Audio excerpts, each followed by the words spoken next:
বেদাতিদের একটিও রোজা হয় না এই বেহুশ লোকদের। বেদাতি মানে বেহুশ, হুঁশ জ্ঞান কম। না হলে এইরকম বেদাতি নিয়ত গড়ে কেউ। নিয়তটাও শিখতে হচ্ছে, নিয়ত কি জিনিস। ওই বাপ দাদা করে এসছে নামায় তানাসুমা গাদান লাকা মিন শাহরি রমাদান, আপনিও সারা জীবন নামায় তানাসুমা গাদান নিয়ত পড়েন, তাহলে আপনি কি এমন রোজা রাখলেন যে রোজাটা কবুল হবে? না আপনার রোজাটা আপনার মুখে ছুঁড়ে ফেলে দেওয়া হবে? চিন্তা করেছেন কোনোদিন? নিয়ত কোথা থেকে করে? এইখানে না এইখানে? দেশের মানুষ করে এইখানে, কিন্তু ইসলামে করতে বলেছে এইখানে। নিয়ত করা ফরজ, নিয়ত করা ফরজ, নিয়ত করা ফরজ। এইখানে আমার হাতের আঙুলটা দেখবেন, নিয়ত করা ফরজ আর নিয়ত পড়া বিদআত। নিয়ত না করলে কোনো আমল কবুল হয় না। নামাজের যদি নিয়ত না করেন অন্তরে আমি নামাজ পড়ছি, তাহলে নামাজ কবুল হবে? যদি কেউ মনে করেন নামাজটা আমাকে খুব বেস্ট এক্সারসাইজ লাগে, ভালো ব্যায়াম হয়, শরীর চর্চা হয়, সেই জন্য আমি নামাজে এই রুকু সিজদা করছি, উঠা বসা করছি, তো নামাজে সওয়াব পাবে?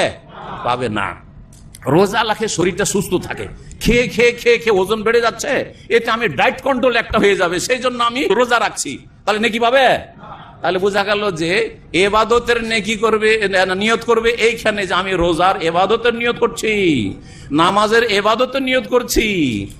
বেদাতিদের একটিও রোজা হয় না এই বেহুশ লোকদের। বেদাতি মানে বেহুশ, হুঁশ জ্ঞান কম। না হলে এইরকম বেদাতি নিয়ত গড়ে কেউ।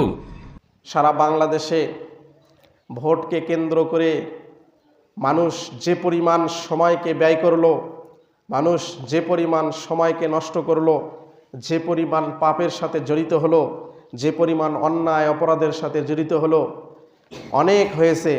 এবার একটু প্রস্তুতি নেন রমজানের, এবার একটু প্রস্তুতি নেন নিজের পাপ, নিজের অন্তর, নিজের আত্মাকে কালিমা মুক্ত করার জন্য একটু প্রস্তুতি নেন।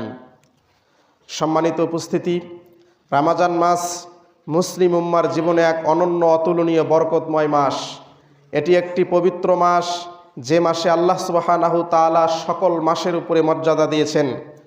এই মাসেই মানবজাতির হেদায়েতের জন্য পবিত্র কোরআন নাজিল হয়েছেন, যা মানুষের জীবন ব্যবস্থা, নৈতিকতা ও আল্লাহর সাথে সম্পর্কের নির্দেশনা প্রদান করেন।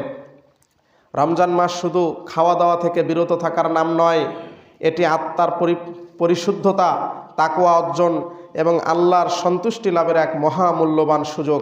এই রমজান মাস, রমজান মাসকে আমাদেরকে স্বাগত জানাতে হবে। রাসূল সাল্লাল্লাহু আলাইহি ওয়াসাল্লাম রমজানকে যেভাবে স্বাগত জানিয়েছেন, ওয়েলকাম করেছেন, ঠিক একইভাবে আমাদেরকেও রমজান মাসকে স্বাগত জানাতে হবে। রাসূল সাল্লাল্লাহু আলাইহি ওয়াসাল্লাম অন্য অন্য মাসের তুলনায় রমজান মাসকে ভিন্নভাবে স্বাগত জানাতেন। রমজান মাসকে তিনি সাহাবায়ে কেরামকে গুরুত্বের সাথে তিনি সাহাবায়ে কেরামদেরকে গ্রহণ করার নির্দেশনা দিতেন।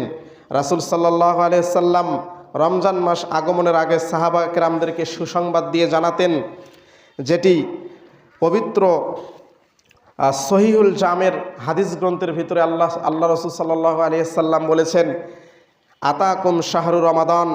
সাহাবীদেরকে উদ্দেশ্য করে আল্লাহ রাসূল বলতেন, রমজানের আগমনী শুভেচ্ছা বার্তা জানিয়ে দিয়ে সুসংবাদ দিতেন, আতাকুম শাহরু রমাদান, তোমাদের নিকটে রমজান মাস সমাগত হয়েছেন।